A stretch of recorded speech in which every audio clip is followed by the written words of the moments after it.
So hello everyone, welcome back to YouTube channel. So आज हम पढ़ने वाले हैं RAAS system, which is the renin angiotensin aldosterone system.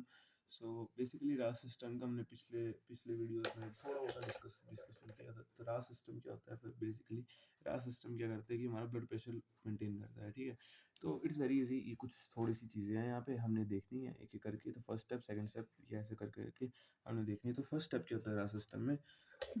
देखो, रास सिस्टम बेसिकली क्या करता है कि हमारा ब्लड का जो भी वॉल्यूम होता है वो रेगुलेट करता है ना। ब्लड का वॉल्यूम यानी ब्लड वॉल्यूम कंट्रोल करता है, जिससे हमारा अगर ब्लड का फ्लो है जो अगर ज़्यादा हो जाएगा तो ब्लड प्रेशर बढ़ जाएगा, और कम हो जाएगा तो ब्लड प्रेशर लो हो जाएगा, ठीक है। So when the blood volume is low, first condition is the when the blood volume is the low, मतलब जब ब्लड का फ्लो स्लो हो जाएगा तो क्या होगा, मतलब हाइपोटेंशन, मतलब यहाँ पे ब्लड प्रेशर लो हो जाएगा तो क्या होगा, रेनिन सिक्रीट होगा। मैंने रेनिन याद करो, जस्ट ग्लोमेरुलर अपरेटस में मैंने बोला था रेनिन कहाँ से रिलीज होता है, from the JG cells which, ठीक है, JG cells, juxta glomerular cells of the efferent arteriole, ठीक है।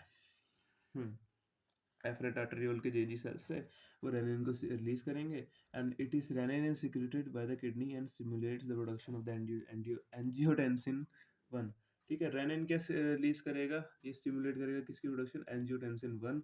अब एंजियोटेंसिन 1 क्या बोल रहा है? एंजियोटेंसिन 1 क्या किस में कन्वर्ट हो जाएगा? एंजियोटेंसिन 2 में। अभी एंजियोटेंसिन 2 क्या करेगा? ये एंजियोटेंसिन 2 क्या करेगा? वेजो कंस्ट्रिक्शन ऑफ द आर्टरियोल्स, मतलब जो हमारी आर्टरीज होंगी, आर्टरीज की ब्रांचेस, आर्टरी मतलब सिंपल आर्टरीज होंगी ना, तो आर्टरीज क्या करेंगी? देखो, ये मेरी आर्टरीज है ना, इनमें ना कंस्ट्रिक्शन हो जाएगी। अब सिंपल थोड़ी साइंस वाली भाषा में बोलो तो वेजो कंस्ट्रिक्शन हो जाएगी।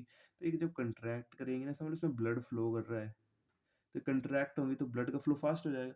समझ लो पाइप है, अगर आप मतलब ऐसे खेतों वेतों में पानी दे रहे होगे आप, तो फिर आपने एक चीज़ नोटिस करी होगी, तो जब पाइप को आप ऐसे प्रेस करते हो ना, तो सब कंस्ट्रिक्ट करते हो, तो फिर पाइप से पानी जल्दी निकलता है, ठीक है। तो फिर इसमें यही हिसाब है कि जब वेजो कंस्ट्रिक्शन ऑफ द आर्टरियोल्स होगी, मतलब आर्टरीज को प्रेस करो, मतलब प्रेस हो जाएंगी अपने कंस्ट्रिक्ट हो जाएंगी, तो फिर क्या होगा कि जो ब्लड का फ्लो होगा ना वो फास्ट हो जाएगा, ठीक है। और ऐसे ही आपका हाइपरटेंशन और हाइपोटेंशन होती है, ठीक है। और जब वो डायलेट हो जाएँगी ना, तो फिर वो ब्लड का फ्लो नॉर्मल ही हो, ज़्यादा डायलेट होंगी तो स्लो हो जाएगा, ठीक है।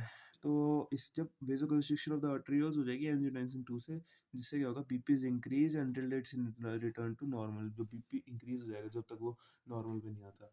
और एड्रिनल कॉर्टेक्स क्या करेगा? एंजियोटेंसिन 2 एड्रिनल कॉर्टेक्स पे भी एक्ट करेगा। एड्रिनल कॉर्टेक्स पे क्या होगा कि जो एल्डोस्टेरोन होगा ना, उसका लेवल इंक्रीज़ हो जाएगा, और वो के पॉजिटिव आयन की सिक्रीशन कराएगा इन एक्स्ट्रा सेलुलर फ्लूइड, ठीक है। और ये के पॉजिटिव एल्डोस्टेरोन क्या करेगा? के पॉजिटिव की आयन मतलब सिक्रीशन कराएगा, एंड इन द किडनी ये क्या करेगा कि in the kidney sodium ion and the water की रीअब्जॉर्प्शन कराएगा, और क्या करेगा, किसकी सिक्रीशन कराएगा लास्ट में? के पॉजिटिव एच पॉजिटिव आयन की, जो मैंने आपको पहले बताया था, ठीक है। तो ऐसे ही हमारा लास्ट सिस्टम भी खत्म होता है। नेक्स्ट हम करते हैं क्लियरेंस टेस्ट, तो which will be doing in the next video. So thank you.